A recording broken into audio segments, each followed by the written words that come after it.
Hi, എല്ലാവർക്കും നമസ്കാരം. എൻ്റെ പേര് ചിഞ്ചു, ഗസ്റ്റ് റിലേഷൻസ്. നമ്മുടെ ശരീരത്തിലെ ഏറ്റവും വലിയ ഗ്രന്ഥിയാണ് കരളല്ലേ. ഇന്ന് കരളിൻ്റെ ആരോഗ്യത്തെപ്പറ്റി എല്ലാവരും വ്യാകുലരാകുന്നത് കുറച്ച് കൂടുതലാണ്.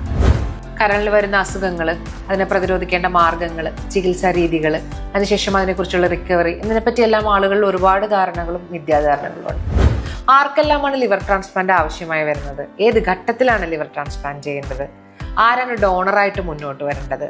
ഡോണർക്ക് വേണ്ട ക്ലിനിക്കൽ ക്രൈറ്റീരിയകൾ എന്തെല്ലാമാണ്? സർജറിക്ക് ശേഷം ചെയ്യേണ്ട മുൻകരുതലുകൾ എന്തെല്ലാമാണ്? ഇതിനെല്ലാം പുറമെ ലീഗൽ പേപ്പറുകൾ എന്തെല്ലാമാണ് വേണ്ടത്? ഇതുകൂടാതെ സാമ്പത്തികമായി വലിയൊരു ബാധ്യത ആളുകൾക്ക് ഉണ്ടാകുന്നുണ്ടോ? ഇതിനെക്കുറിച്ചെല്ലാം ഒരുപാട് ആളുകളിൽ പലതരത്തിലുള്ള സംശയങ്ങൾ ഇന്ന് സമൂഹത്തിലുണ്ട്. നിങ്ങൾക്ക് ഇതിനെക്കുറിച്ച് എന്തെങ്കിലും ഡൗട്ട് ഉണ്ടെന്നുണ്ടെങ്കിൽ ഞങ്ങളോട് ചോദിക്കാം. താഴെ കാണുന്ന കമന്റ് ബോക്സിൽ ഒരു ചോദ്യമായി ചോദിക്കാം. അതല്ല, താഴെ കൊടുത്തിരിക്കുന്ന ഒരു കോൺടാക്ട് നമ്പറിൽ വിളിക്കുകയോ ഇമെയിൽ ഐ ഡിയിൽ ചോദ്യങ്ങൾ ചോദിക്കുകയോ ചെയ്യാം. നിങ്ങൾക്ക് ഉത്തരം തരാൻ ഞങ്ങൾ റെഡിയാണ്. Thank you.